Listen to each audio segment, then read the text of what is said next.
And it's the linking really of inspections to workplace culture and looking after your workforce. You'll find as inspections go on that, but certainly with remote inspections, more and more of this will be around things like workforce culture and looking after your staff. And one thing that CQC can do, and again, local authority quality monitoring teams, they can talk to your staff remotely and also to your clients. And the opinions of those bodies of people have a big impact on what happens with your inspection. And most people will probably not get a face-to-face inspection.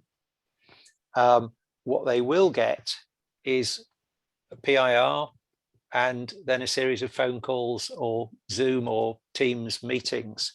And you need to be very, very well aware of how those take place and the effect they can have upon your business.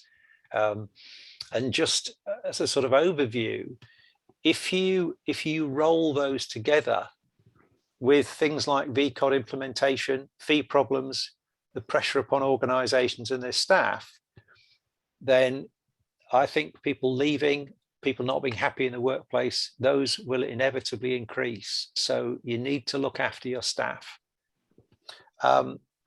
Dudley, I know you've got to go at some point and come back. So what would you like to say at the outset? Well, first of all, as I say, welcome everyone. And it's the first meeting after, and those who are care home providers or working care homes after the mandatory vaccination that has come in play. I'm sure I've heard various stories of people coming in and out of the workplace, from people, healthcare professionals, and showing whether they've got the vaccine passport. So I'm sure there are a few interesting stories that are actually happening. So I'm hoping that the transition period goes well. And we know that the pressures have also been upped with recruitment and also especially retention of staff and those staying in your organisations. So it's a time where we all need to sort of come together, and a lot of it has been focused on the clinical side with the pandemic, but now we have to also concentrate on the business side, which is really important. And the business side is something, and as Pete said, where we look at, the CQC are going to come into your organisation and look at everything from 360 degrees. So really being on top of everything, so everything connects, is important. And I think it's really good to have Mick here. It's always good to hear him being an ex-inspector of really some of the things that we can be doing to really keep on top of our day-to-day jobs and lives, which are busy and hectic. So welcome everyone. And really, this forum is a place where we can get to talk, chat. There's the WhatsApp group as well to keep in touch. And over the next month or so, it's a chance for us to try and help others or one another in what we're doing. So welcome, and let's see all the good speakers we've got in today. Thank you. Okay, thanks, Dudley. Just, I don't know who might have seen this already today, but Lidl have put out an announcement that from next March, they will make it the UK's highest paying supermarket, and it will increase its minimum pay for employees outside of London to £10.10 an hour, with rates of up to £11.40 for more experienced workers, and higher rates will apply in the capital. Now, that will obviously have pressure on many hourly paid workers across social care. We are aware of the forthcoming VCOD requirements for DCAs. And there is a headline again this morning in the press that 100,000 workers are probably likely to leave DCAs because of compulsory vaccinations. And if Lidl are raising their pay, then all the rest of them, Aldi, Tesco's, Sainsbury's, etc., will all be banging their pay up. And this will be big pressure on local authority fee rates. And we have local authorities at the moment quite often wanting to lower their rates because there is an excess of supply over demand. And before we move on to Mick Feather, we will put some stuff in the chat as we go along for you to share. Can I just ask, is anybody having problems with NHS staff, local authority staff, or undertakers, etc., coming into their care homes who are not vaccinated or not able to show a vaccine passport? This is happening quite widely, and if you are experiencing this, please let me know, because it needs to be raised nationally. But if these people are NHS professionals, it needs to be escalated to the PCN or the CCG. Local authority staff, probably the best bet is to either contact safeguarding for the local authority or talk to the DAS. But if you've got any issues, contact Dudley or myself and we'll see what we can do. But it is being raised at a national level to DH because there are quite a lot of issues here. Okie doke. Mick, shall I get your slides up and you can introduce yourself and off you go?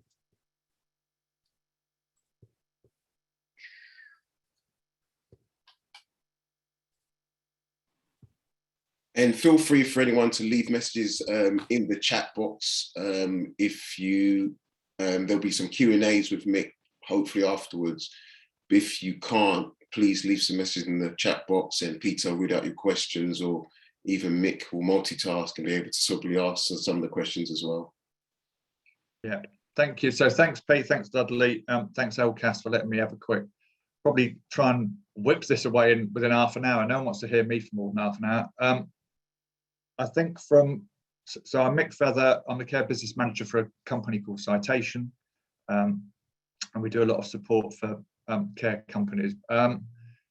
Enough of that. In terms of kind of CQC and some of the things that Pete and Dudley have already mentioned, really kind of like difficult at the moment. I think CQC have probably kind of like picked the worst time to start thinking about changing kind of like what their inspections are going to look like. But what I would suggest is that a lot of these kind of engagement sort of invites are going out about how they're going to shape what they're going to do. And I would encourage you, and I know time is precious, but I would certainly want you to try, if you can, to join any, to try and make sure that you're part of that discussion. So just to give you a bit of an inkling, there's some good bits, but there's, as Pete's already mentioned and Dudley's already mentioned, there are a few bits that are a little bit they haven't really worked it through. So they want to sort of reduce the amount of key lines of inquiry. So they want to reduce all of those, million questions, if you like, and they want to sort of reduce those down. But at the same time, they're almost trying to do as much as they can virtually. So certainly Dom Care, there's very much, because the pilot they did, I think it was at the end of last year, the pilot actually worked in terms of being virtual, because the inspectors don't want to spend time at an office on an industrial estate. So just send me all the stuff and I'll have a look at it. The issues from that will be things like Pete's mentioned. How do you get sort of user voice? How do you really know what's going on? But inspectors will be ringing kind of clients, if you're a Dom Care, to find out what they really think, which again, as Pete's already mentioned, I'm not suggesting covering it up, but make sure you ring kind of like, clients and say, are you going to tell them a really, wonderful sort of story about what I'm doing, rather than anything else? Because the big issue at the moment about all services in terms of inspections about risk, and that's where there is a total and utter focus. So it surprised me when Dudley mentioned that an actual outstanding service is actually kind of like going to get an inspection. The reason for that is because they're at such little risk. The things that are risky are those individuals or those kind of services that are either not well rated, or there's breaches of regulation, or if it's about the fact that, and here's the main thing, people complaining. So whether that's staff or whether it's residents or clients actually complaining to either local authority or to kind of CQC, that's where there'll be focus, and that's where potentially someone's going to come a knocking. But as much as they can, they're trying to do things as virtually as they can. So they're trying to change it and trying to make it a bit simpler, but they're thinking about that. And there's no indication really when they're going to sort of change it.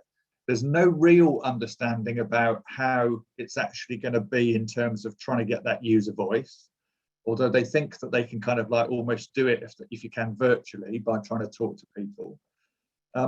but there's a whole load of kind of like issues, particularly the one which is their sort of end game, which is at some point, and those of you will remember, if you remember, and certainly when I was an inspector, there used to be a set of inspection framework and key lines of inquiry for every single service, one for hospices, one for care homes, one for dentists, one for GPs.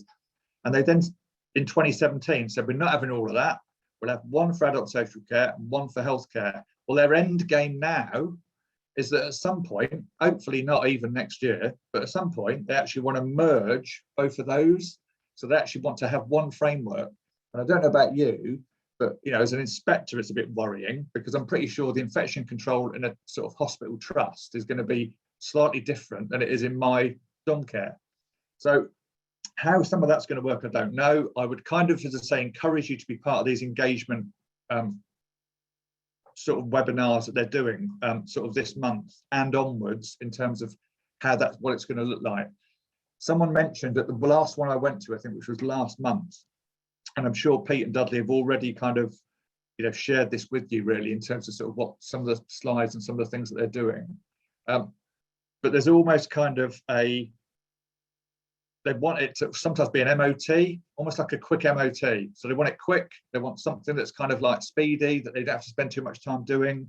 But the big issue is always about, well, how does my service compare to another service? If you're going to use a simple sort of framework, how can I show that I've got a learning disability with people with specific needs, as opposed to I'm running a care home for older people? So it's all up in the air. The only thing that we do know in terms of sort of from the amount of reports that I look at is that there are some key kind of like issues, and the things that I'm just going to talk to you about, which are the things just to watch out for. And you guys have been through the mill. I think I did this presentation to some of you back in February. So I'm sort of doing it with a bit of an update in terms of sort of some of the other things that I've sort of found.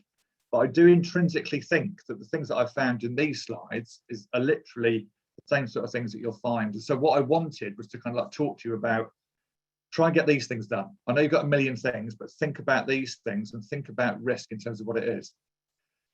Do we know whether we've got any slides, Pete? Yeah. You not see the slides? I can't see the slides. Okay, let me sort this Maybe out. that's just me. Can everybody else see them? No, I can't see slides. Okay, let me just. Okay, let me just start this again slightly. Sorry I'll just carry on talking, Pete. You just okay. Be all right. So all I'm going to do is I'm going to run through. Have you got the slides now? Yeah, we have. Yeah, we can see them now. Okay. Yeah, cool. I see it. Okay. So basically, and I'm currently working on looking at some CQC reports, as we speak. What I basically did, because what I try and do with anything that I'm doing in terms of presentations, is try and provide something relatively quickly in terms of what things can you kind of like focus on. So what I did is that I actually looked at 50 CQC reports which were pre-pandemic, 50 CQC reports which were actually around the time of kind of like when it sort of peaked around 2020. And I'm currently looking at another 50 CQC reports. So what I'm going to do is put a bit of a sort of up-to-date spin on what we're going to talk about. But what I've also done, which I don't normally do, but what I've done is I've tried to find patterns and trends with some of the things that are actually in there.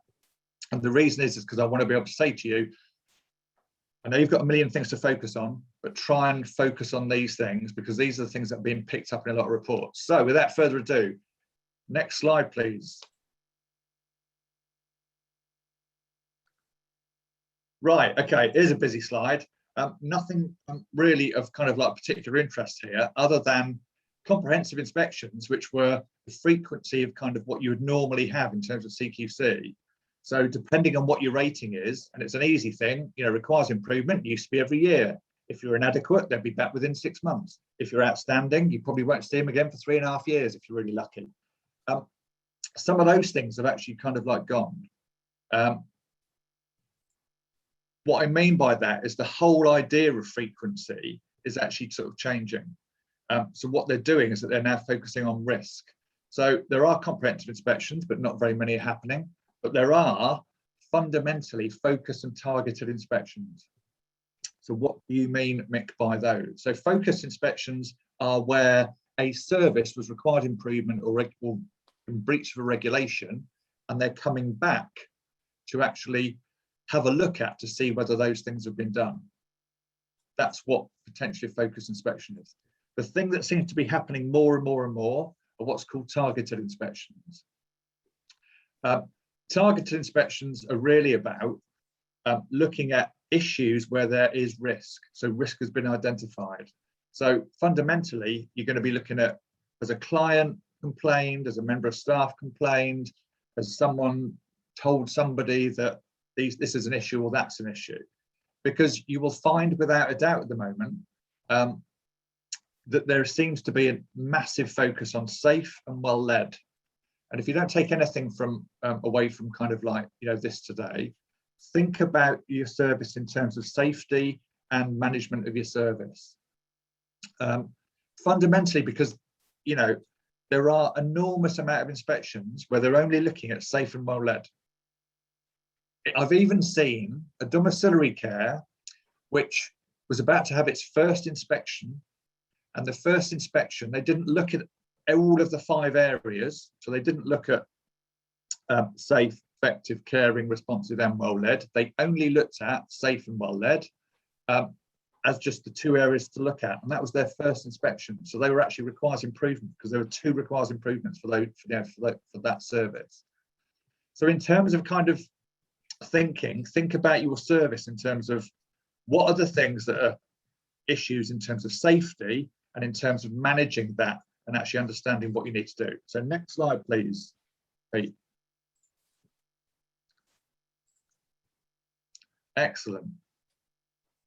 I think, Pete, if you click the little, I think it's the first icon on the right-hand side at the bottom, that will make the slides sort of show in terms of like a big, keep going. Oh, no, you were, no, right-hand side. There it is. Brilliant. Boom. Right, okay. So in terms of kind of, you know, things to look out for and what was happening 2019. So the first 50.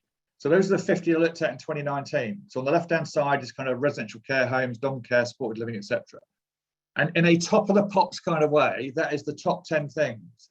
So I'm not going to look at all of these. I'm going to look at ones that are at the top there. So number 3, quality assurance, straight in at number 3. At number 2 is risk assessment. Number 1 is care plans.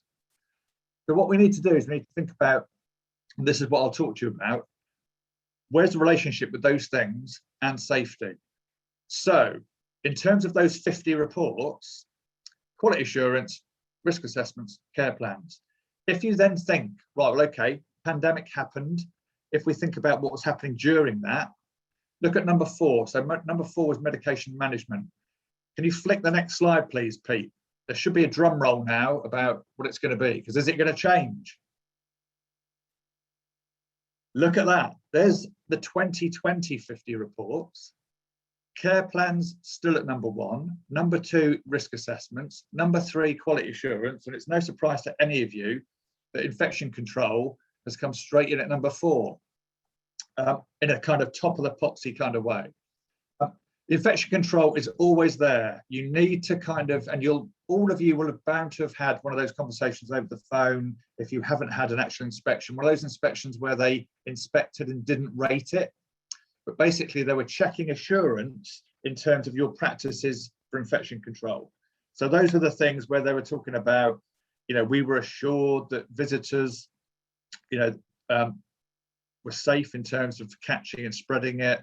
The thing about shielding, the thing about admitting, you know, people in terms of PPE and all of that kind of stuff.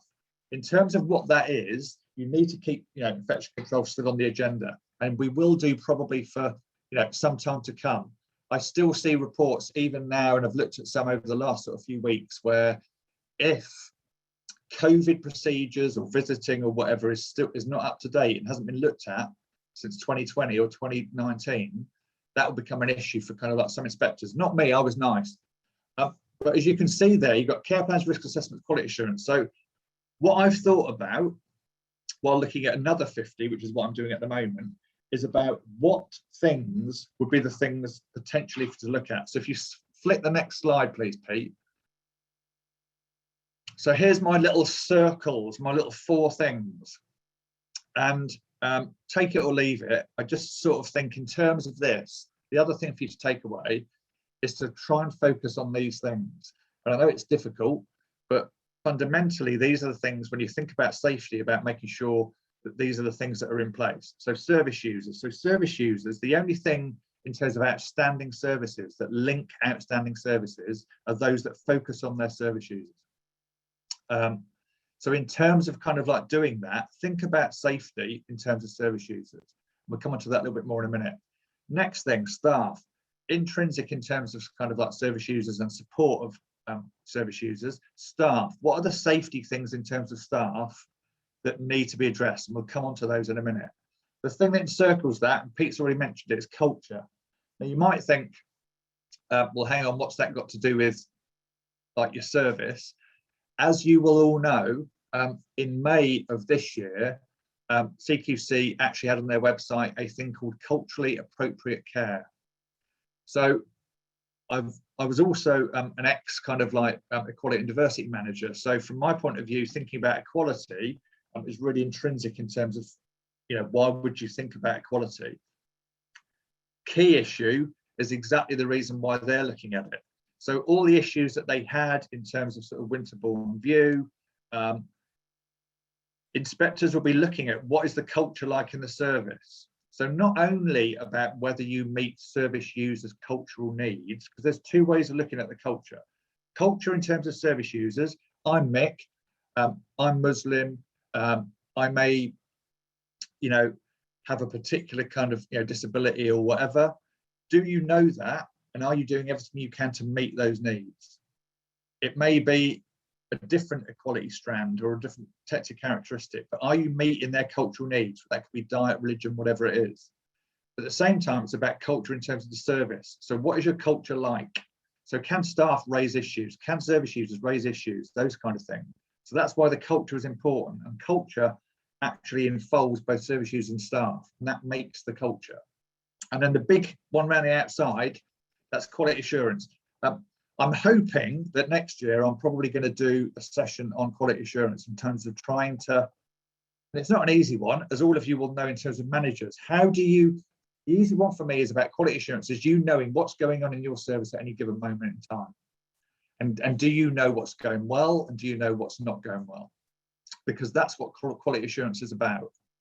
Not me, because I was a nice inspector, but particularly kind of like, you know, nasty inspectors will do it every single time, and they'll still do it. If there are issues in your service which you weren't aware of as a manager, those will be the things in well led which will push you into requires improvement or inadequate. Because why don't you know that MAR charts are not being completed? Why don't you know that PPE is not being worn, etc., etc., etc.? So quality assurance is a real biggie, but we'll have a go, and I'll give you a few tips about kind of like what I think we ought to consider thinking about. So next slide, please, Pete. So these are not quotes from me. These are quotes from those reports that I've been looking at, so that you can get an idea about what the issues are. So in terms of issues 4, remember this is the #1 thing, care plans. So your takeaway from this, hopefully, will be make sure your care plans are up to date. Make sure you've got all the information you kind of like want or have in terms of those service users. Have you got their cultural background? Have you got their preferences?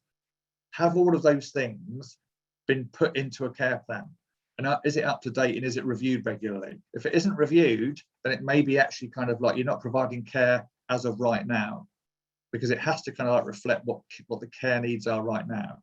And some of the quotes there, you know, there's no assessment of risk. People's personal histories and information on their backgrounds hadn't been stored or wasn't recorded. Those things are even more key, because you can then link it with the cultural bit about, do you know whether what Mick's religion is, or do you know what Pete's religion is, or what my sexual orientation is? If you don't know those things, then potentially you're not providing, you know, the best care that you can. So really key, if you weren't already doing it, to make sure that you kind of like do that. So care plan's done. Next slide, please, Pete. We're really rolling through now. So what were the issues in terms of risk assessments? basically it said provider here did not ensure the risk to people's personal safety was assessed. So there are three key things that when I link these things together, and those three things are care plans. You know, care plans can have every bit of information about an individual that's possible. Everything from their family background to whether they're continent, whether they're not, what their medication needs are, you know, et cetera, mobility, et cetera. There should be care plan. So care plan in terms of total amount of information. From that care plan, are there any risk assessments that are required in terms of what that care plan is? So Mick has actually got an issue in terms of disability or mobility. What risk assessment do I need to do to ensure that risk is mitigated? And in the same way, think about any health conditions. So if anyone's actually got any health conditions, have you actually mitigated any of those risks out? Next slide, please. So just to summarize in terms of that, care plans, make sure they're detailed, make sure they're current and relevant. And in terms of risk assessments, you're probably going to have environmental risk assessments. So for the, you know, for your actual premises, particularly kind of like around something like care, you know, the actual care home. People risk assessments. So they're going to be like, you know, for service users, what are the issues in terms of whether it's someone's mobility, you know, whether it's surrounding, you know, any health conditions. And then you've got staff risk assessments. So basically, if you remember during the pandemic, and make sure they're, you know, that you've got those in place. If you had staff that were, you know, Black, Asian, minority, ethnic, did you have in place, or have you got in place any risks because of the specific, you know, additional risk of those staff? And also risk assessments for your equipment. So, you know, hoists, rollators, any kind of walking aids or whatever. So it's literally care plans. Then you've got risk assessments, mitigating that risk. And the next bit is almost like, what do staff need in terms of translation of care plans and risk assessments, guidance? So what's the staff guidance? Because it's all well and good saying Mick has diabetes. Here's a risk assessment about what that is. You know, staff will probably want to know, well, what are the things that I need to look out for if there's an issue in terms of Mick and his trying to manage his diabetes. Next slide, please. B. So we've done care plans. Staff, what were the issues? So again, let's think about safety again. Safety. What are the issues? And again, there's this heightened anxiety still at the moment, you know, around staff in terms of safety. Have they been robustly recruited? So make sure kind of like, you know, that you've done that.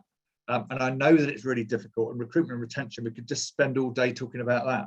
But in terms of kind of like what that is, make sure that you've got your DBS checks, right to work in the UK, make sure you've got your 2 references. If you haven't got 2 references, make sure you do a risk assessment, just a generic risk assessment, which fundamentally you can almost, you know, mitigate any risk by saying, here's a risk assessment. I only got 1 reference from Mick. We couldn't get that other reference. We've tried, the employees tried, we couldn't get hold of it. So here's a risk assessment, which actually just literally covers it off in terms of there isn't a risk. You know, Mick's been working, you know, for us for 6 months, passed his probation, not a problem. Do a risk assessment to kind of cover it off. Because if you've got missing gaps, employment gaps, if you've got potentially kind of like, oh, only 1, you know, we've only got 1 reference and your actual policy says you've got 2, that will be picked at. Other thing in terms of sort of, you know, local authorities and CQC, have your staff been trained? So if they've been trained, you know, because some of these things can kind of like slip in terms of, is it up to date? When was it last done? If there are things in terms of sort of training that you think, you know what, some people haven't got time to do it. Next time you have one of these sort of webinars or whatever, or staff meeting, go through some of the basic things that they need to know. Safeguarding, what, you know, tell me 3, you know, possible abuses. How would you identify it? Who you're going to report it to? You know, that gives you an idea about making sure that you're ticking those sort of things over. How about PPE? Do a quick little, what are you doing when you kind of like go into someone's home? If you know, DCA, or if it's care home, what, you know, what are you actually doing in terms of PPE? Supervision's the last one that I'm going to talk about in terms of staff, particularly with DCAs at the moment. Because if it's a care home, I can see staff, I can see what they're doing, I can see kind of like and observe what's going on, and it's not so much of an issue. But if it's a domiciliary care agency and you're not doing supervisions, how do you know exactly kind of what is happening, whether they're doing what they should be doing, etc., without doing spot checks or without doing your sort of field, sort of supervisions to actually go in with them and see what's going on. Next slide, please, Pete. So we've already done this. So recruitment, induction, training, appraisals and supervision. Never has it been more important. And as Skills for Care are on, I'll just big up, Skills for Care have got some great templates, that you can use for supervision, but make sure you kind of like get them done. I've seen recently all sorts of things in terms of, we haven't had time to kind of like do supervisions. The difficulty with that is that it then becomes a risk.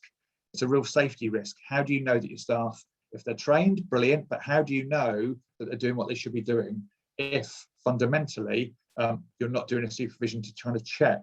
And also remember, supervisions are about the fact of making sure, are there any gaps in sort of their training and understanding? What do they need to do? Next slide, please. We're racing through now. Come on. Third thing, culture. So in terms of culture, these are comments from sort of reports. In actual fact, I think these actually reflect what I'm looking at the moment, because culture has become a thing with CQC. And remember, that's the culture of the service, but also making sure you meet the needs of people culturally. So whether that's people's diet, whether it's kind of like, specific kind of like maybe religious needs or whatever that is, are you meeting them? The last thing you want is for, your inspectors to be finding out that an individual, that a service user has got a particular religion, would love to do something, but no one's even asked about whether that's important to them. And if it is important to them, then it suddenly becomes well, hang on a minute, they're not getting the kind of like care that you would want them to kind of have. And the other element to it, which is about the service culture, it's got down the bottom there things like blame cultures and closed cultures. If people are too afraid to talk to each other, or people don't want to raise things, that then becomes an issue, because it actually opens up for inspectors. Well, hang on a minute, if they're not talking about this and not telling us about this, what other things are they not telling us about? And that seems to still be an apparent kind of, element in terms of sort of this heightened anxiety around, well, hang on a minute, if there's someone to blame, let's see if we can blame the provider. So don't let that happen. Make sure it's open, make sure as best you can. You can't change a culture overnight, but if you flick the next slide, please, Pete. Some of the things to try and do listed here: be open, transparent. The thing for me about openness and transparency about this is that there isn't an issue if things go wrong. The issue is about the fact that if these things aren't reported and if you don't do something about making sure they don't happen again. So that's a better conversation. This happened. We know that that shouldn't have happened. This is what we put in place. This is what we're hoping. That's a good thing, and that's about continuous improvement. It's not such a great thing if things aren't being, openly discussed, if you're not learning from things that are happening. Next slide, which is the final circle, if you like. So quality assurance, always a massive one. If I had an answer to this, I'd be rich. But as I've mentioned earlier, it's about knowing what's going on in your service so that it doesn't become a surprise when we're talking about, inspectors coming round. So think about it from that point of view. If an inspection happened tomorrow and someone came in, would you be aware of all the things that are going on that are going really well and all the things that you need to do something about? So, big one here, reportable notifications. So, statutory notifications, you need to make sure that you get your statutory notifications done. So those are on the CQC website. So everything from whether it's safeguarding or whether, that would be nice, wouldn't it? Registered manager has 28 days off or more. That would be nice for you. If the lift doesn't work in a care home, all of those things that need to be notified do need to be notified. Because yet again, there is almost like a heightened, well, hang on a minute, if you're not telling us about what's going on, then what else are you not telling us about? So it's about up-to-date information. And here's another one, which I've noticed recently, which is if there are tiny little things. So, care plans not quite been updated all that recently. There's a couple of March-Arp signatures that are missing. There's a couple of, risk assessments that aren't in place. All of those will add up to a possible requires improvement in well-led, because they'll see it as records and records not being updated sufficiently. And that's a real issue, because they will then start saying, well, hang on a minute, that's a breach of Regulation 17, you're not on top of, and you haven't got oversight of the service. So my suggestions for that are, next slide, please, Pete. Try as best you can, and we've already mentioned it, care plans, risk assessments, staff guidance, up to date, accurate, legible, they've got everything there. If I come to you and say to you, yes, there's Pete, and he's got a disability in terms of sort of moving, what's in place, if he's going to have sort of a walking aid, is there a risk assessment in place for it? And basically, is there any note or staff guidance about how I need to make sure that I support Pete around the home, or whatever it is? Make sure that's in place. Complaints, make sure you investigate them, and make sure you communicate what the results are. CQC notifications, already mentioned that. Never has it been more important for you to be actually recording incidents and accidents. And the reason why I say that is because that heightened anxiety, it's that level of, well, hang on a minute, why are you not telling us? You know, how come you haven't told us about this? Also, if you can, after the most probably difficult couple of years or whatever, goals, outcomes. You know, if great stuff is happening, even though you know, it's unlikely that kind of like inspectors may have time to do it, you still need to have that folder of great stuff that you're doing, that over and above extra mile stuff. Just make sure you've got it. All the great stuff that you're doing, make sure you've got it written down. Next slide, please, Pete. And here is my last few this is my last slides. This is like a couple of things just to concentrate on and think about that haven't gone away yet. So infection control hasn't gone away, won't be going away. Make sure that's robust. So make sure you've still got that assurance that all of those things, PPE, your policies, making sure that kind of like all the COVID-19 stuff is sort of in place. Equality and diversity, culture, and remember what I said about culturally appropriate care. So if you haven't already, and it's in the PIR, Pete's already mentioned it, even in the PIR, it will ask, what are you doing about equality and diversity in the last 12 months? What are you going to do in the next 12 months? Make it a thing in terms of asking people about their, you know, age, disability, gender, race, religion, sexual orientation, and that you're aware of it. And if it's important to people, whether there's anything you can do to try and address some of those things. Oral health is still there. Relationships in terms of sexuality, in terms of adult social care is still around. Probably less sort of important in terms of, you know, how things are in terms of distancing and whatever.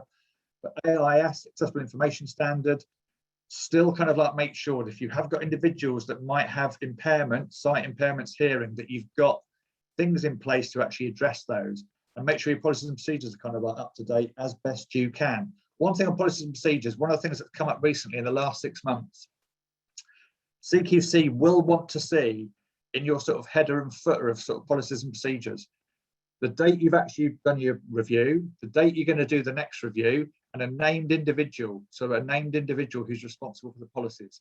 So certainly what's coming up in terms of registrations, if you haven't got a named individual on your policies, they're throwing them back saying, why haven't you got a person named?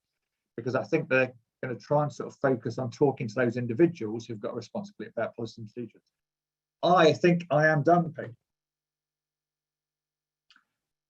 And everyone's saying, good, we've had enough. Brilliant. Thanks, Mike. That's no problem at all.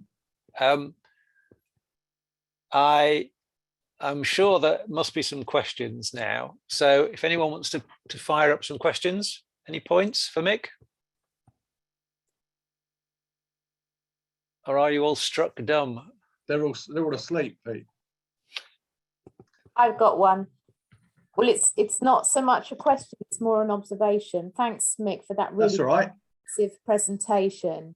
I put in the chat, great tip, and I was referring to your risk assessment if a staff member doesn't come with enough referencing. Yeah. When I've, or you know, as an organisation, we've hosted career fairs and we've been present at careers fairs. We often get approached by people who've got loads of potential to work in the sector, but they don't get jobs because they don't have the references, because they've been out of work for 5 years on carer leave, or they've been looking after children, bringing up children, and they want to return to work, you know, particularly people who are perhaps in their 50s, early 60s, who are really interested in jobs in care, but they can't get them because they don't have the references. So it's just to bear in mind, registered managers, that, you know, you can cover it with a risk assessment, providing you've carried out all the recruitment process very well, and you've got your notes on you know, interviewing and so on, then you can cover that off. And yes, it's a minor risk, but it, you know, compared to having somebody with the right values coming into post, is it worth the risk? So thanks for that tip, because I think that's really, really useful for managers to know. Good. Yes, and it's true, and I think particularly you're right in terms of, you know, nightmarish kind of recruitment state that kind of like we're probably in at the moment.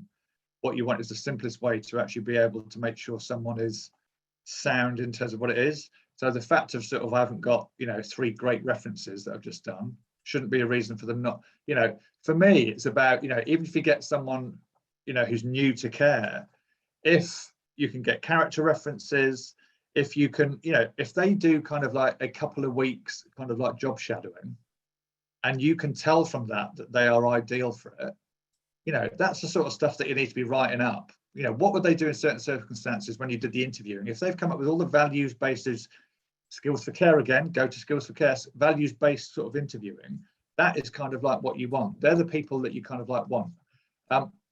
So yes, don't let little gaps be sort of the reason why you're not going to take people on, because if they're great, then they're probably great. Thank you for that, Steve. There was a question from, I think it was Kelly, saying about, you haven't been inspected for 4 years since your last inspection. Is that normal? What was your rating? What was your rating? I don't know whether Kelly's still on. She is. Or she doesn't want to tell me what her rating was. If you tell me anything below good, I'll be worried.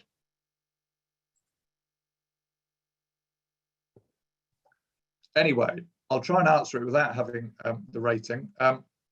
If you're good or outstanding, and you haven't had an inspection for 4 years, and if you haven't had any real issues in terms of that time, then at the moment, that is probably the norm. So in other words, that is about the fact that you are of so little risk that no one wants to spend any time bothering you because you seem to be totally fine with what you're doing. If you are requires improvement, so anything less than good, it's a bit of a worry, and it probably means that perhaps your inspection team are really so busy that they just haven't, you know, you're so far down in terms of the other risks that are happening that that's the reason for the delay. But if you're good and outstanding at the moment, and it surprised me when Dudley mentioned someone's actually going to be, you know, someone who's an outstanding rated service is going to be inspected this week, which shocked me. I think if you're good and outstanding and you get an inspection in the next sort of few years, that would be a bit of a one-off.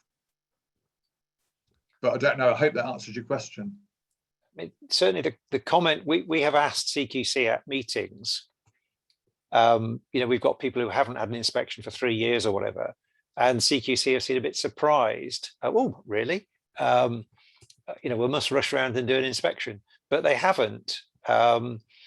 And I think there are 2 other points that if you're face to face with people, it's more difficult to get through some of the difficult conversations. If you're doing it remotely and you're the least bit doubtful, then you simply fail people because it's easy. You don't have to answer to them. And that's what I think inspectors will do. And Mick mentioned policies. We've also had issues where inspectors have looked at policies, and it's very easy to simply buy a set of policies rather, print one off, put them on the shelf and ignore them. If you can't show how you have interpreted that to your staff, how you've linked it to training, etc., etc. So it's all very well having, you know, made to measure policies, but you need to actually do more than just print them off and stick them on a shelf. So there's another question just come in, and thankfully it really kind of I can link in something else. So the big issue about this whole thing that Pete started with, really about, you know, virtual inspections. There's almost, and I don't know why, because you'd think that kind of like a lot of the time CQC would know this, but an awful lot of care providers are probably going to have most of their stuff on paper. You know, it won't automatically be something that's been scanned or a scanned document.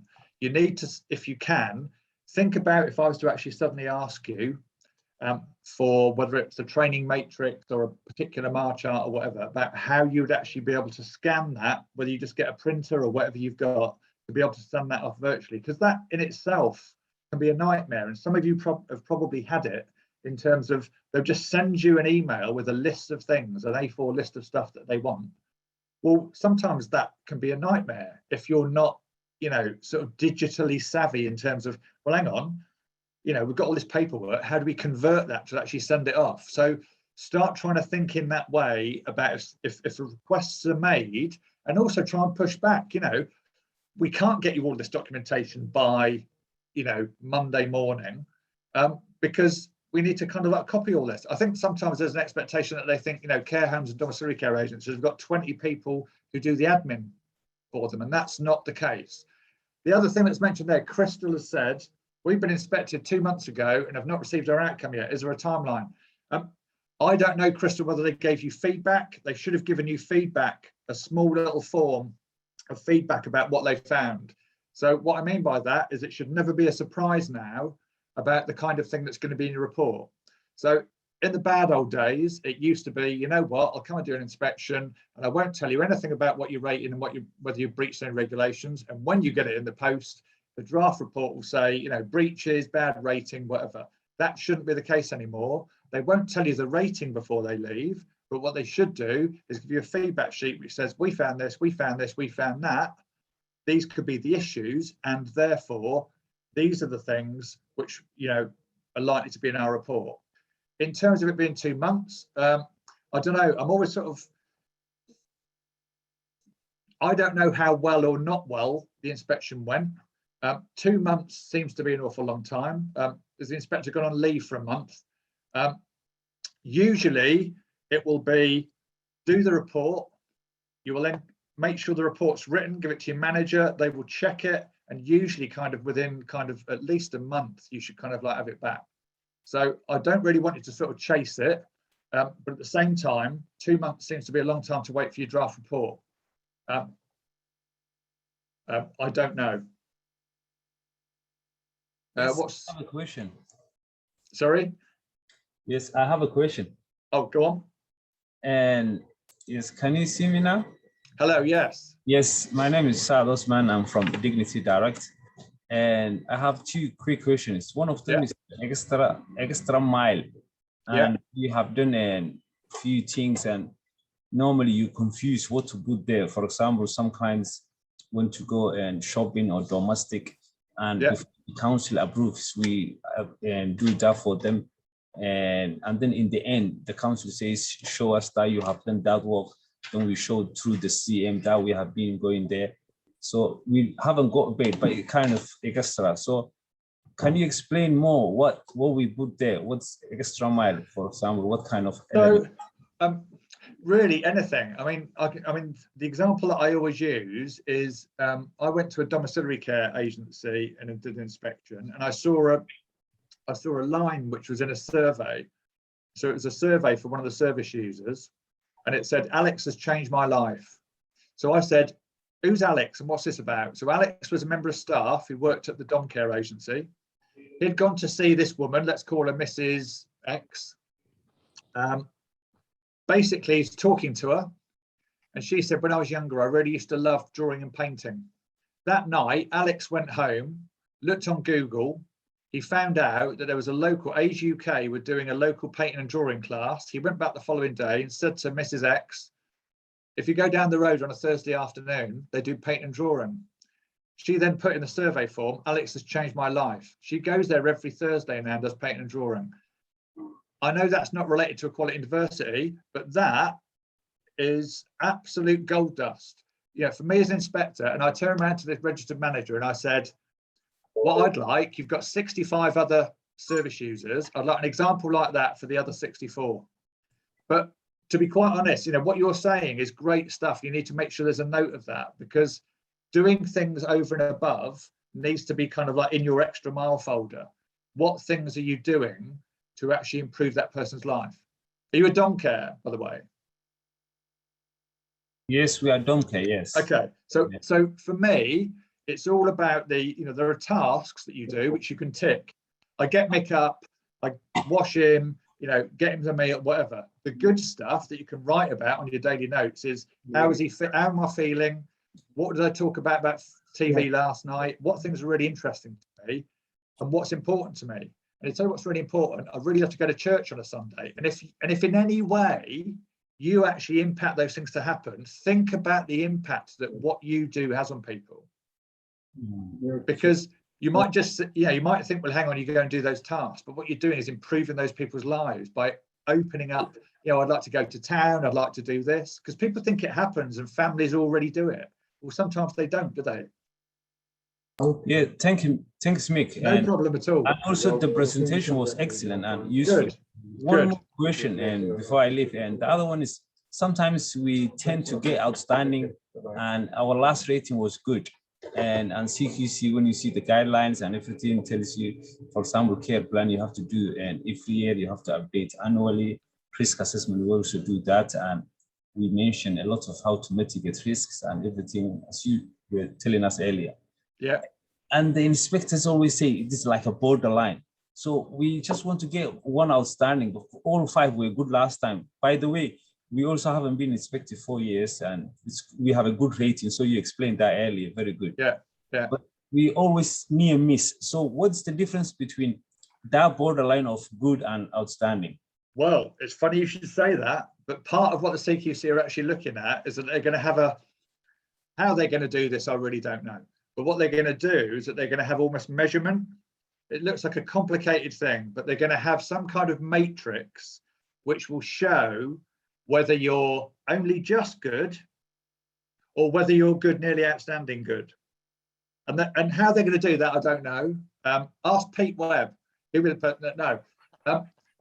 They will do it at some point, but how they're going to do it, I don't know. But you're exactly right. It has always been an issue. What is the difference between me being good and outstanding? And what is the trigger that flicks me to outstanding?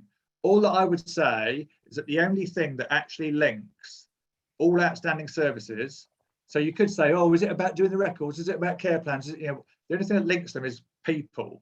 So if you focus just on your clients, so every aspect of everything about them is absolutely brilliant, you are likely to probably get an outstanding in caring to start off with, if not also in responsive. Because all the other things then just sort of, peter out. Because of course you need to have all of your, other things and bits of paper or whatever done.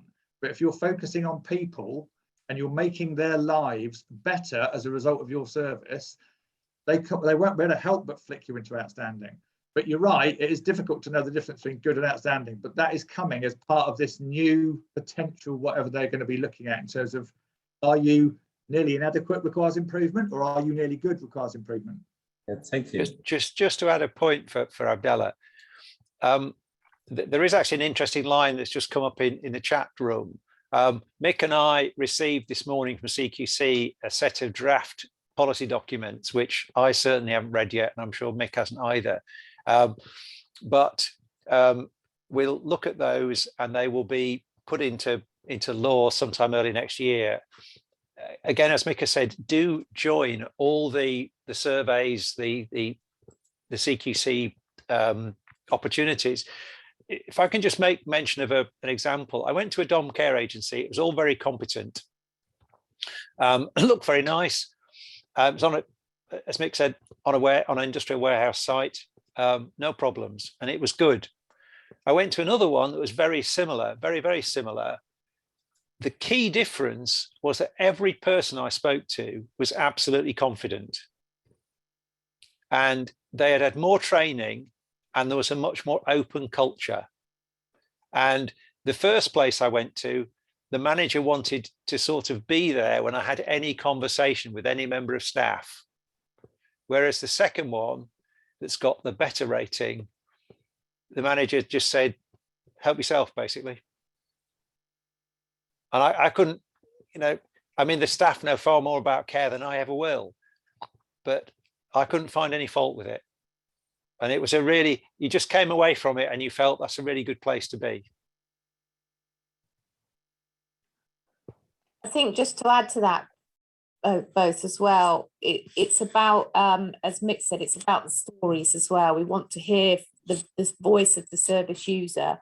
And, you know, I had a careers fair recently with some students, health and social care students, and we had some home care workers come along to talk about their jobs.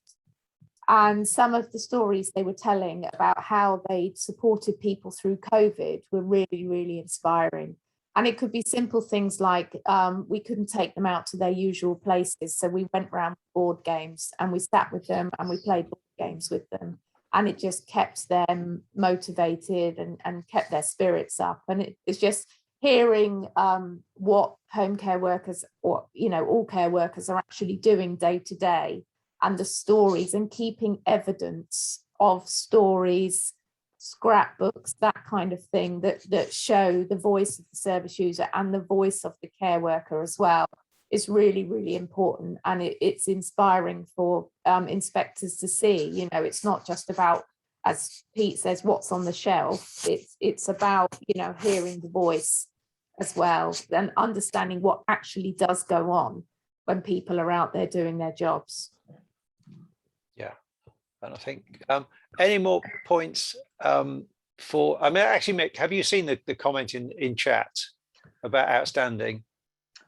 Okay, I mean, to be honest, it is quite surprising, the fact that someone said, oh, we're doing it just to check the ratings. At the moment, that kind of goes against what I'm kind of like seeing. So, I mean, I would probably think you're right. I think they're doing it to actually avoid exactly what most of us think, which is the emphasis is on risk, and the emphasis is on picking up risk, because it won't be balanced. So you'll end up with a whole group of, you know, providers who are good and outstanding that never get inspected because they're too busy doing all the risk and the poorly rated services. So I think you're probably right. They probably turned around and said, we've got to do some of those to make sure that we're maintaining that they're good and outstanding. Because after all, remember that, you know, as a provider, you know, the CQC has got to actually be seen to be improving services. But if it knows that it's maintaining the good and outstanding ones and also looking at ones that aren't so good, then it doesn't seem like they're only concentrating at the bottom end. Any more points for Mick, or we'll move seamlessly on to skills for care? Okay, great. I'll get the skills for care slides up, and off we go. Good morning, everybody. So during this presentation, I'm going to share a bit of information from a recent webinar that we ran with the CQC about their new assessment framework that's going to be launching next year. And Mick has touched on some of this already, so I'll try not to duplicate.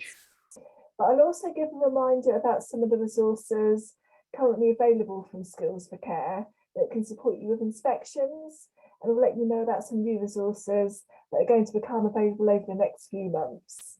I'll then pass over to Selena, who's going to touch a little bit on organisational culture. So if you go to the next slide, please, Peter. So the current approach by the CQC, I won't talk through this, we've already touched on it, but just to say I did attend a recent CQC webinar, and they think that based on current information, around 6% of services are going to be recommended for inspection. And at this webinar, there was a lot of concern from providers who have a rating of requires improvement or inadequate, who have done a lot to improve the quality of their service.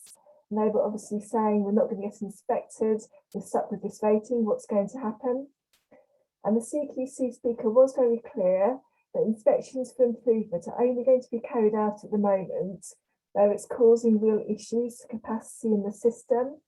So I think they meant if local authorities perhaps don't commission providers with a rating that's below goods.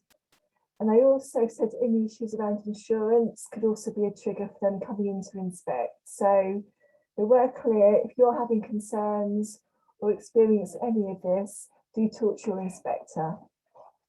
Okay, next slide, please, Peter.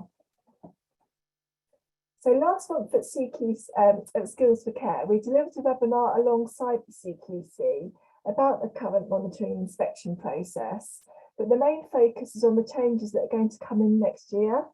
And it's only half an hour long and it is quite helpful. And I've got the link to the recording on the next slide. But what the CQC speaker said during that, there's likely to be a soft launch of the new assessment framework in spring 2022. The exact date still to be confirmed. And it's going to be a phased approach. So it won't be a case of the old framework going out and the new one comes in the next day. It's going to be kind of a slower process than that. She also said there's unlikely to be very major changes. But what you might see though is inspections becoming more focused and perhaps targeting more questions rather than the whole range of questions. Very likely to keep the current 4 ratings. And there is a possibility of some light revisions to the key questions. So they're going to be trying to reduce the duplication between the 5 different questions and also ensuring that the caring key question is made equal to the others. She also said there's possibly going to be more of a focus on advocacy, supporting independence and also equality, which Mick mentioned. They also talked about more of a focus about how staff are supported and empowered in their roles. So just something to be aware of. And a lot more emphasis as well on evidence and people who actually use your services. So next slide, please, Peter. You probably have seen that a key part of the new CQC strategy is their proposed smarter regulation approach. And they are going to be using virtual methods more as part of the inspection process. But the speaker was very clear they still see actually visiting services in person as a crucial part of their work. So they're going to be looking at an assessment framework that doesn't tie them down to the large inspections that were undertaken prior to the pandemic, that involve looking at all 5 key questions in order to rate. They're going to try and build some flexibility in that allows them to come out and look at focus areas rather than all 5 key questions, and that this will be enough to actually allow them to make changes to a rating. So more regular visits may be possible, but for more targeted and more focused inspections. But the link to the webinar's on the slide, and that goes into a bit more detail about what I've just touched on. So next slide, please, Peter. And these are the resources that we have available to prepare to help providers prepare for inspection. And all of these can be downloaded from the link at the bottom of the slide. As Celine has mentioned, our good and outstanding guides. And if you are looking to move to an outstanding rating, this is a great resource for you to look at. But this draws on learning from over 300 inspection reports. And for each of the key lines of inquiry, it's actually a massive document, but it is helpful. It gives you information about the key characteristics that differentiate the CQC ratings. So, for example, what you need to be doing under key line of inquiry S1 to get a good rating, what you need to be doing to get an outstanding rating. And there's also some case studies about what outstanding rated providers do to achieve that rating and maintain that rating. There's also our guide to improvement. So if you do have a rating that's below good, it just gives some guidance for how to identify, plan and implement improvements across your organisation. And there's some useful checklists and action plan templates in there. Striving for outstanding, again, if you are looking to move from good to outstanding, these videos may be helpful, just about outstanding rating providers, talking about what it is that they do. And we also have a resource that gives an overview of what CQC may be looking at as part of the current monitoring process. And for each query that they may look at, there's links to suggestions of good practice from both ourselves and the CQC.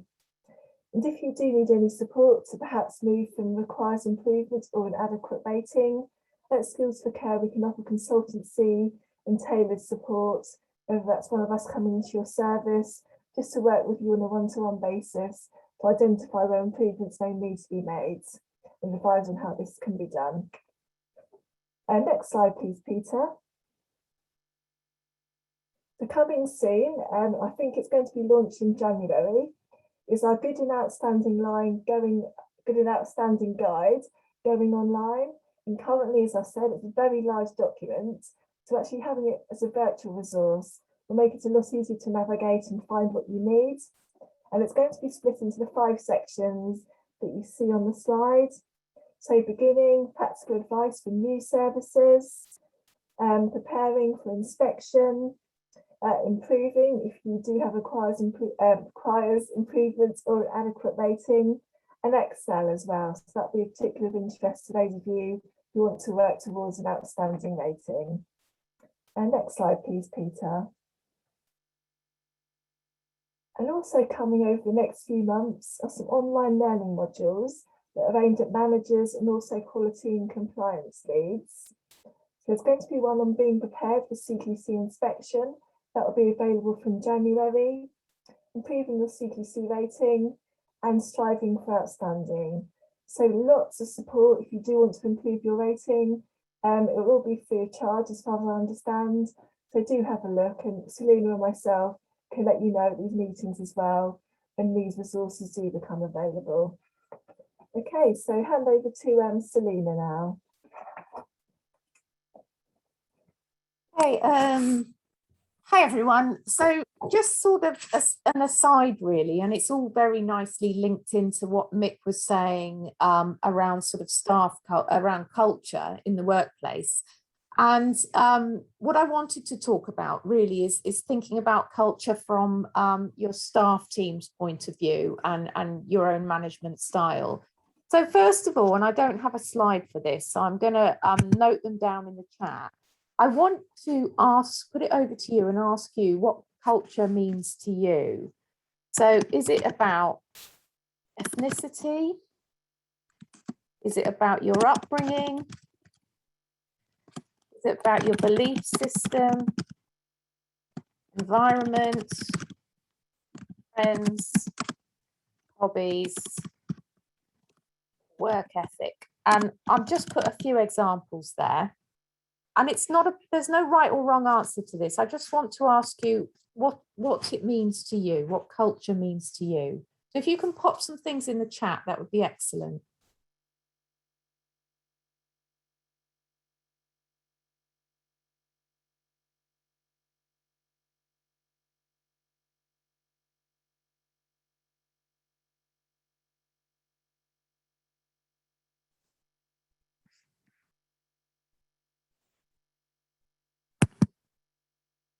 Everyone's being quiet.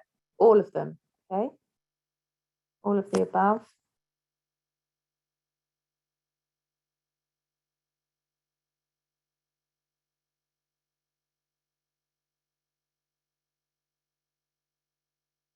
Yeah, everyone should be able to have some element of culture of what they feel is cultural to them. It means a workplace and environment, as Selena's mentioned. So I think we all have a point on culture, and if someone said to you what was bad culture, everyone would be able to tell you what doesn't work in a working environment. So why don't you think of the opposite of what would be a bad culture and think of what would be a positive culture?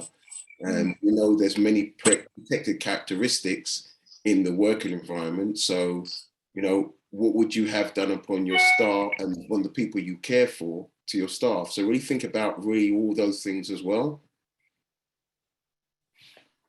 Yeah, absolutely, Dudley. And thank you for all those answers in the chat. And yeah, absolutely, who we are, what we do, all of the above. As I said, there's no wrong answer to this. I'm just interested to hear what it actually means to you. I agree, it's all of the above and more. And when we talk about culture, it's where you're coming from. So what you bring to the world, what you bring to your community, your family, your workplace.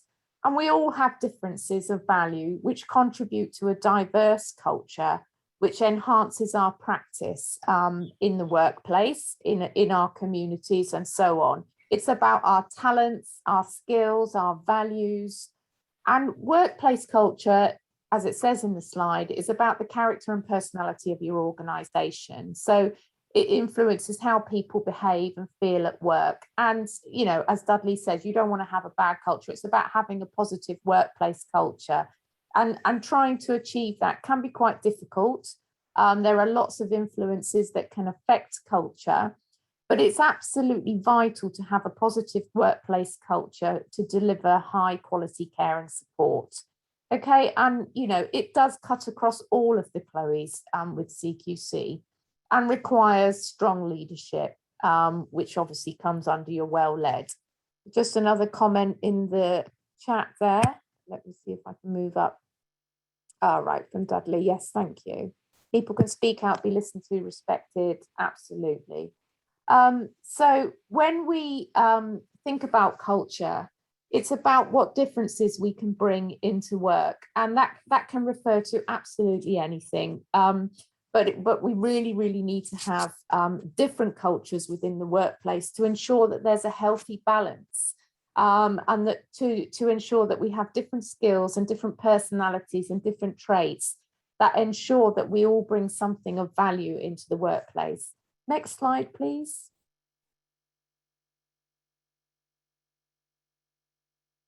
Okay, so how is this achieved?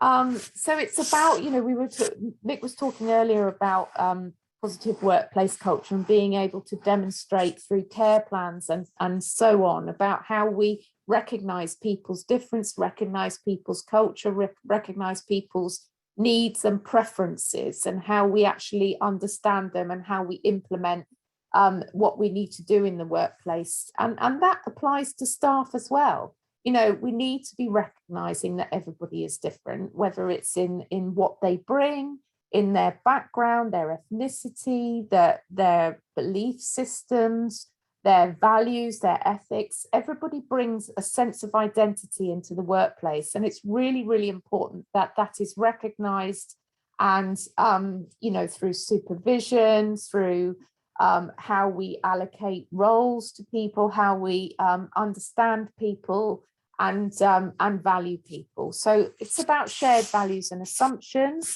So in terms of, do your staff have buy-in to your organization's values? Were they part of formulating them? Do you talk about your values and what your organization is about? So that staff really understand where you're coming from as an organization, where you're coming from as a leader and a manager in terms of what you expect from people, what you assume people should know about their working role, and how you like them to work within the organization's values.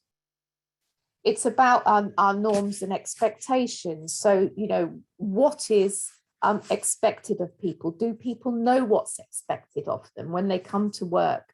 Do they understand, as Pete was saying about the policies and procedures, do they actually think it's just something that's on a shelf, or do they understand how to implement them? Have you included them in writing up your policies and procedures? Does everybody understand what's expected and what is the normal way of working within your organization? If staff are excluded from things like CQC's inspection process and what's happening, what's been expected from CQC, for example, in terms of any improvements, how you're working, how you're developing as an organization, how you're changing as an organization. If staff are not bought into that process, if they're not included in that process, it can leave people feeling, it can make the culture not as good as it could be, really, because people don't feel included, and it can turn into almost a blame culture if something goes wrong.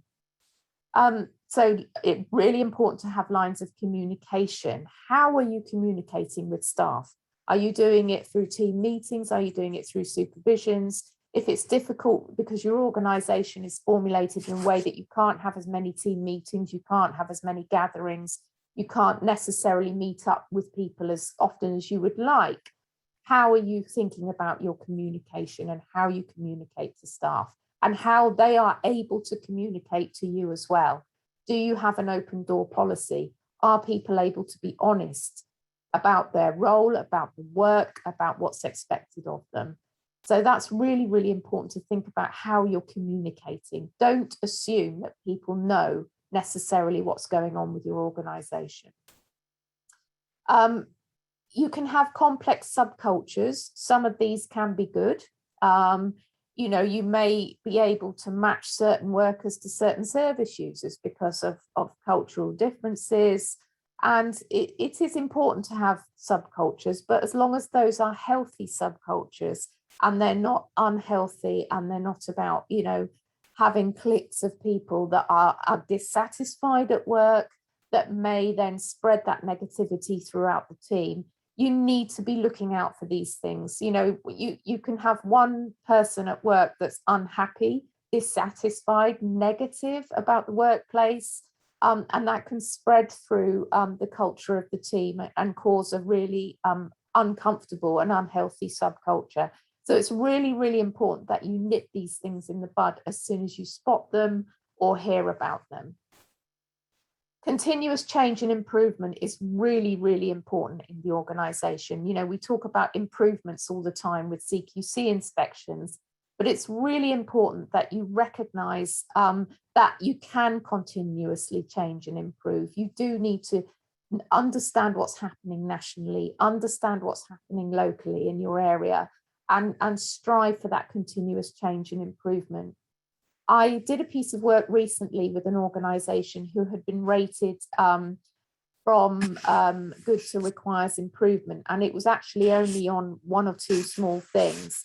And this is an organisation that were very proud of the work that they were producing, their you know, the way that they care for their service users, the way that they include staff.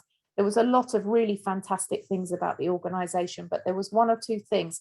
And I have to say it was around risk assessments and care plans. So just following up on what Mick was saying, those are at the top of the list.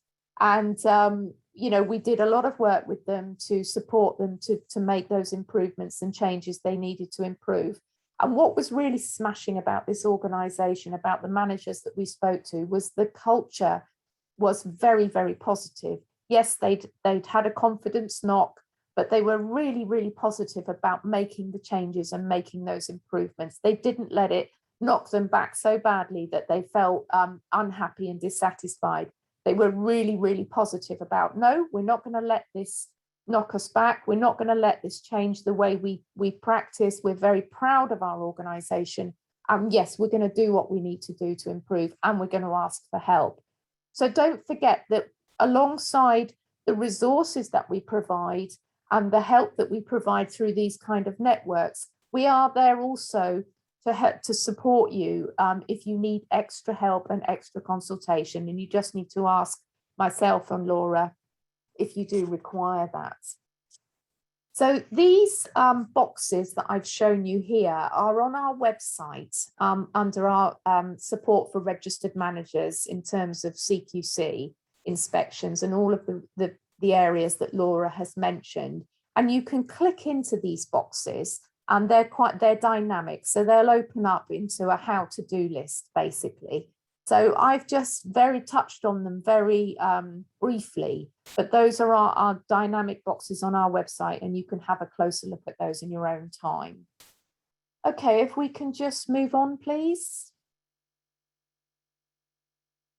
Okay, so social, I've just done one slide here. This is the last one because I know we're running out of time. Social influences on workplace culture. So as I've said, your organisation is made up of lots of different people, including staff, people who need care and support, and their families. And each of them have different things that they bring. Personalities, beliefs, values, all of these that I've mentioned, skills and experience, cultural heritage, their own aspirations, roles and responsibilities, and their relationship with others. And these influences can really affect your workplace culture. And we want you to accept that these differences affect your workplace culture really positively. You need to have difference. If we were all the same and we all did the same thing and we all came with the same values and experiences, then, you know, it wouldn't be as healthy. What makes a healthy workplace culture is difference. So organisations that employ people from different backgrounds benefit from a more diverse way of thinking, which can bring fresh ideas, new solutions to problems, and drive innovation and creativity. And that creativity and that innovation and those new ideas are what will help you to make those changes, improvements that you need to meet your inspection framework and to deliver excellent care and support to people. I think that's kind of it. It's a very brief whistle-stop tour on culture. We do you know, sessions and seminars on these, but that was really just a whistle-stop tour. So if we can move on, please, Pete. I think that was possibly my last slide. Okay, so now I'm just bringing you to the last slide from Skills for Care, which is myself and Laura's contact details. So I cover Northwest London, and as you know, Laura covers Southwest London. Please do feel free to get in touch with us. You know, you can call us, you can email us if you've got any questions around CQC inspections or anything else. We are your locality managers and we're there to support you. So please do keep in touch. Thanks very much. Any questions for myself or Laura? Probably all worn out now. Thank you for that, Selina. I think one thing that is really important is that the leader of an organisation can set the tone and the culture of a workplace. And it's especially important that the leaders of organisations can really make a big difference. And also those who are the loudest in the room who also can make a change in organisations. So you all will know that as well. So just bear that in mind as we all talk about leadership as well, which comes in play as well. I think Dudley's absolutely right there. And we are running a little behind schedule, but not a problem. We'll just keep going because we've got another relatively short but very useful presentation. Just going back to the points that Selina raised, it cannot be overemphasized the importance of culture in an organization, and it links into your ability to succeed with CQC, with quality monitoring, and with your clients, and to retain staff. It is absolutely vital nowadays. And if you look on the Skills for Care website, there is a huge amount of information there, and it keeps surprising me on a regular basis that people don't use this, because it's a free resource, it's clear, it's kept up to date, and it's really very useful. So any points for Skills for Care, or we'll move on to Hannah. Okay, Hannah, good morning. Morning. Hello. I'll Hello. pull your slides up and Fabulous. I will let you introduce yourself. Amazing. And by the Thank you way, very much. Peter, I'm also sort of in the background because I'm working alongside Hannah, but she's going to present and I may add in a bit afterwards, but I'll leave Hannah to take the lead. Thanks. Thanks, Dudley. Yes, Dudley's got some very exciting news about what we're doing kind of together with our work. So I'll hand over to him at that point. But yes, lovely to see everyone this morning. So my name is Hannah Wilson and I'm the clinical lead for Keeping Well in South East London. And just while kind of Peter's bringing up the slides, if you've got any issues, do let me know, Peter. But while you're kind of bringing those up, I'll just give you a bit of kind of information on who we are. So Keeping Well in South East London is a wellbeing kind of portal, digital portal for all health and social care staff in South East London. So that covers all of the patches and all of the staff who are working within health and social care. And really, this is around kind of recognising kind of the hard work and the impact that the pandemic has had on everyone working in health and social care. And so we were given funding to set up this kind of digital portal that would provide fast, free, confidential kind of support, whether that be psychological support or support through kind of other means. Can I just check that you can see those now? Yeah, it's there. Great. Thank you. If you could move on to the next slide, please, Peter, that would be great. Thank you. So yes, like I said, it's access to free, fast and confidential wellbeing and psychological support. And so we have lots of different options. This may be that you're looking more formally for kind of psychological support. We can support referrals into psychological therapies. So through our IAP services, which is improving access to psychological therapies. And the really great thing about accessing that psychological support is that you can access it in any of the boroughs. It's not linked to kind of where you live or the area that you work or your GP. You can choose which borough you'd like to be seen in. And also another thing is, if you're worried you might know people working in those services, you can also use a pseudonym. You don't need to use your real name. You can choose a name that you'd like to use. And also health and social care staff are being prioritised for assessment and treatment within those services. Now, I'm being really tentative with the word prioritised. It does mean you'll be offered the first appointment that is available, but as you can probably anticipate, the waiting lists are growing. So you will be offered the first appointment available, but it may not mean that you're kind of seen tomorrow or kind of within the next few days. It might be a couple of weeks, but you'll be given the first appointments that they kind of have available. So that's the kind of the more formal kind of psychological support. But also we have kind of sections on I want help with and information and resources. And this is really where you can kind of go and have a look around, find out some more information, you know, create your own kind of wellbeing plans or look at the self-help materials that are available. So if it's something you'd rather do independently and you're not looking for some more kind of formal support, we've got lots and lots of stuff on there. So we've got the regular things that you would expect, like kind of around mental health, stress and sleep and anxiety. But we also have things on how to deal with long COVID. We have menopause, so kind of how to kind of navigate and manage kind of menopause whilst at work. We also have an entire section for our for kind of faiths, beliefs, religions, kind of all of that sort of thing. So lots of stuff on there, lots of really, really helpful kind of useful stuff. And we've worked alongside kind of experts and kind of specialists in those areas to make sure that the information we have is relevant, it's up to date, it's useful, it's helpful, and we're kind of giving all of the kind of the most relevant advice and support in those areas.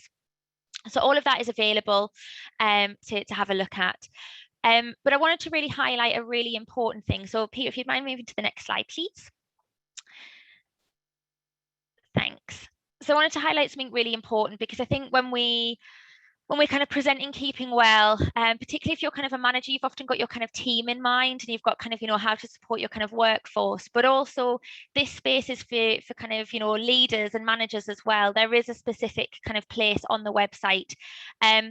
It's really, really hard to be kind of keeping in mind everybody else, and sometimes we forget to look after ourselves. So really kind of thinking about, you know, if you are a leader, if you are a manager, you know, how I can kind of support myself as well as support my team, thinking about how to have wellbeing conversations, but also we've got our team leader training on our resources for leaders, but also just to kind of hold in mind your own wellbeing and how you might manage that. So all of it is kind of there, all of it is on the website.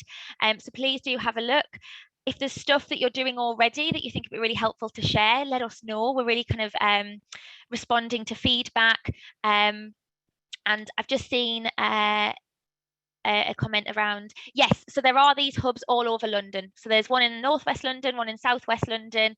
So what I'll do is I'll email Peter the links to all of the different ones. They're all over London. These hubs are kind of, we're all working in slightly different ways, but they are available. We do have them all over London, and actually across the country there's kind of 42 of these now, all in slightly different stages, but yes, they are available.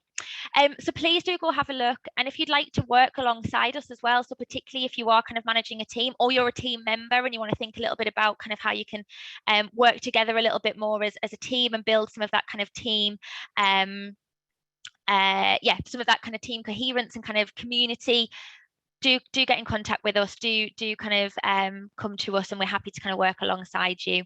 And that kind of sense of community is something I'll hand over to Dudley in just a moment about to kind of talk about that a little bit further.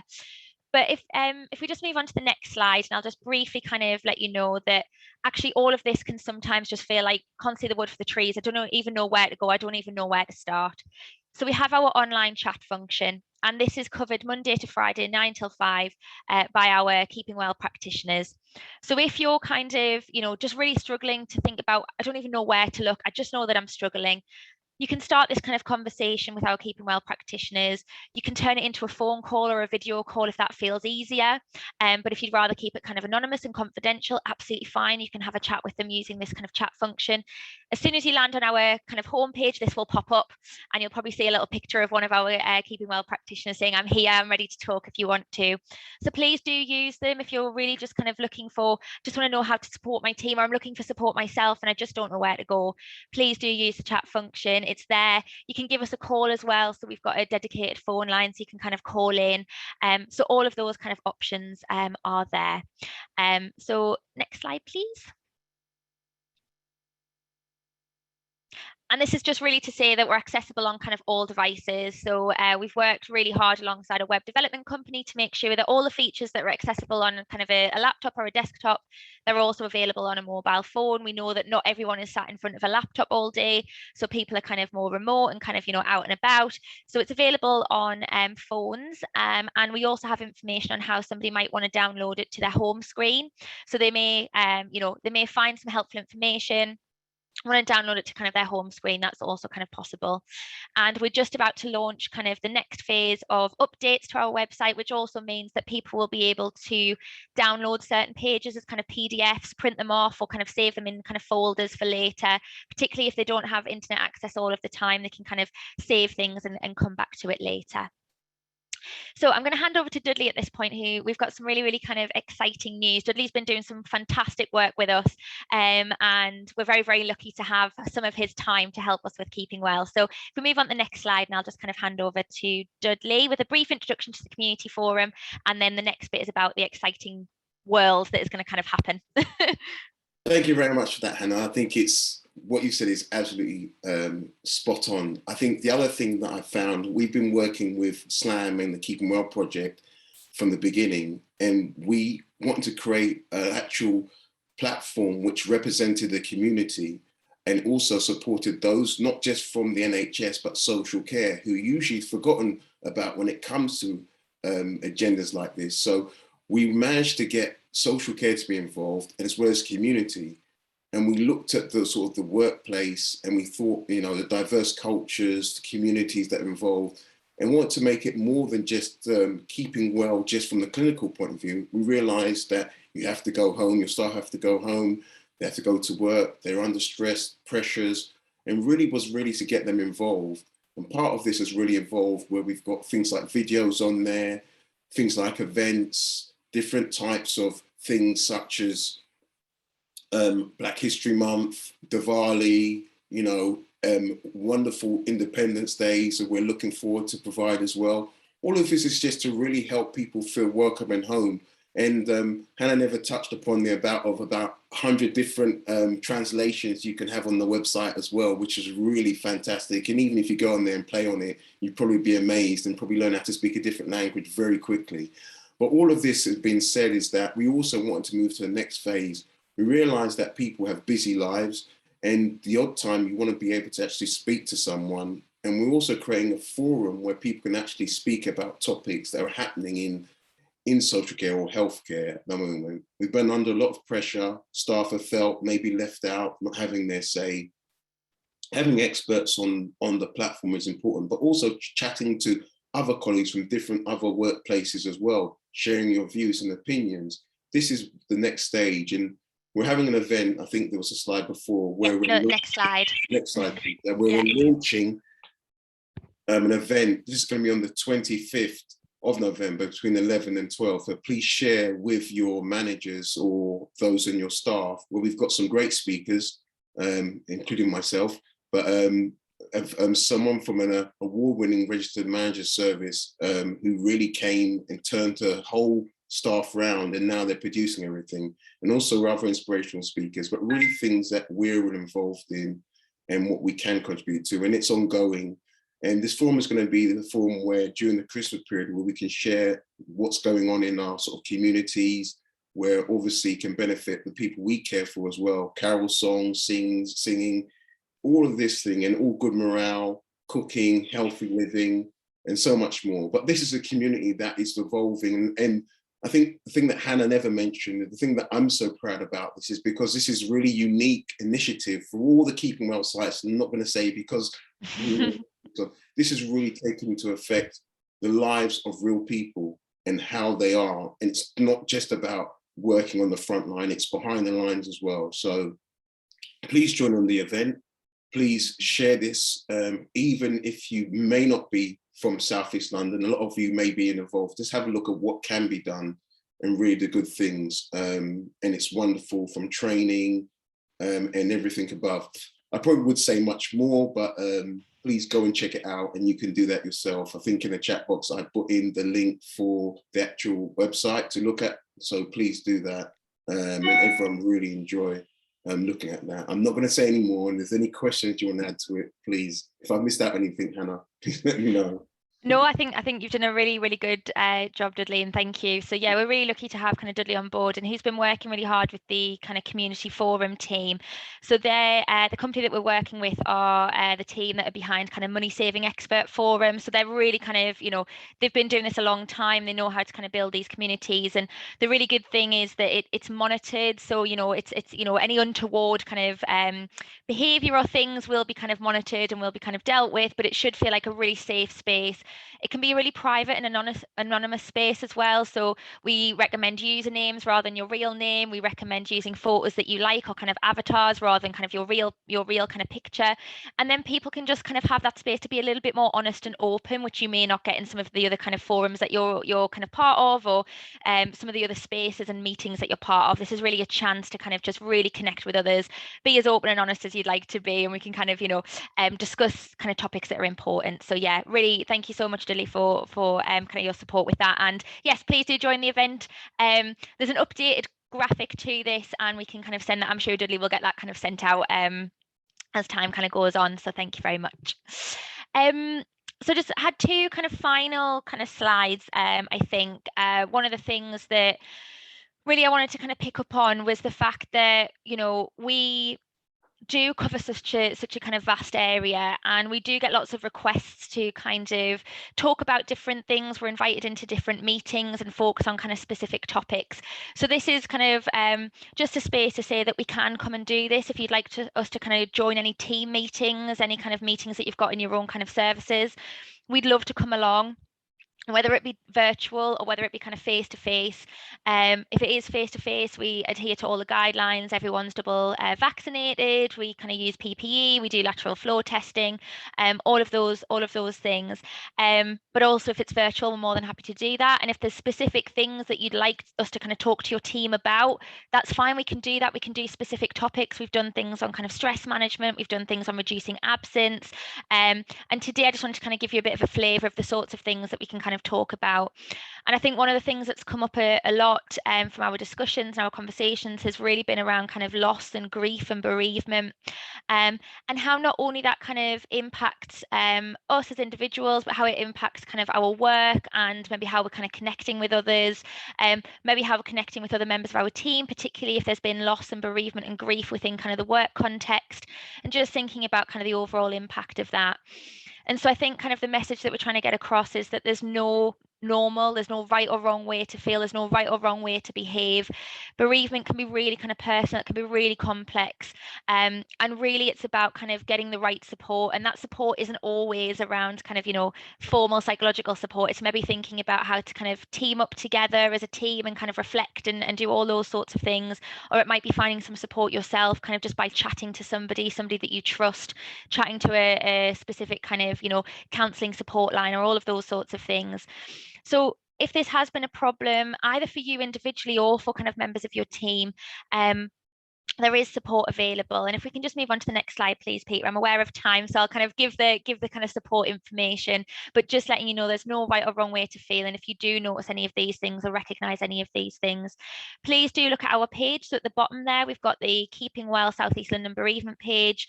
Again, we've worked alongside kind of people who are working in the area of bereavement to think about what might be useful and the things that are available. So there's support lines, there's kind of access to psychological therapies through the IAP services I mentioned earlier. There's more specific kind of bereavement support for anyone who identifies as Black, Asian, or any other ethnic minority group. So again, all of that information is on our page. And I guess kind of what we kind of are hoping for is that people will find this useful, but also by having a look at the website and by kind of finding out a little bit more, hopefully feeling like you've got a space to go, a space that is yours to kind of have a look and do it in private, do it kind of confidentially, do it anonymously. You might, after you've had a look at some of this information, feel like sharing, but knowing that there's a space for you to go and feel like there is support available is really our aim with everything, making people feel like they've got a sense of belonging and a sense of community. Even though South East London is such a massive area and it's 100,000 health and social care staff, we do want to support everyone and make everyone feel kind of part of this community and feel part of what we're doing and feel connected.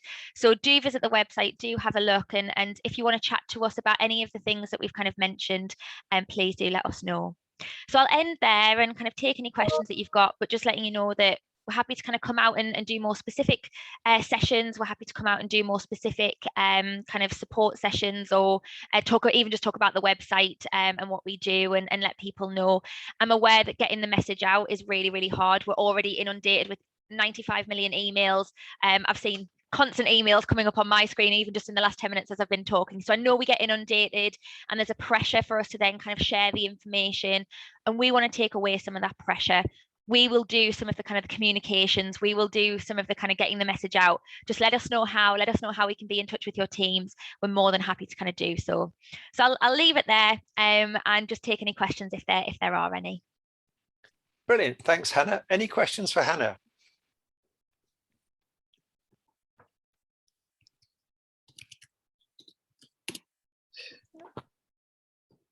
Stunned into silence. Well, if there are any questions, you can always kind of pass them on to us. We've got an email address on the website, so just pop it in that email. There's somebody monitoring that email inbox Monday to Friday, 9 till 5. So if there is anything, they'll pass it on to me, and we can deal with it. So if there's anything that you didn't want to share in the group, no problem at all. Come to us separately, and we can kind of answer any questions. And remember as well, it's not just for the managers, which are also very important, but also for the staff as well. So it's an area where everyone can utilize and make the most of. They can come as an individuals. It's not necessarily they have to come in from a care home specific, but this as themselves as well. And as Hannah mentioned, being anonymous is really important, but also as well, it's really using each other to help each other during this period in time. We know there's a lot going on with retention and recruitment, pressures all around. So please use it and make the most of it. It's important. Okay. There was a question, Pete, wasn't there, in the from Zaid? Is it general question about digital records? I mean, I'm probably the worst person in the world to talk about this because I'm not a salesperson. There are a lot of people out there that do an awful lot of stuff. There's a really good one actually that Dudley knows an awful lot about in terms of care planning. All that I would say, because I don't do sales stuff, but as an ex-inspector, what I would say to you is that you need to think about what works for you and whether it's actually going to be useful and good. So what I mean by that is do a bit of research, find out what you want to do, because you could do everything from care planning to EMAR charts to even some company called Citation have got a CQC Pro tool to put all your evidence on. It's about what works for you. Don't be digital for the sake of being digital. Do it where you know that it'll actually make a difference and actually work. So there are some brilliant, Dudley can talk to you about that, brilliant care planning ones, which are fundamentally actually better and safer for your actual, residents if you used it rather than paper. But that's where you need to be with anything else you use. Don't get digital for the sake of let's be digital, because if you end up with something that takes more time, staff don't know how to use it and whatever, it'll end up shooting you in the foot.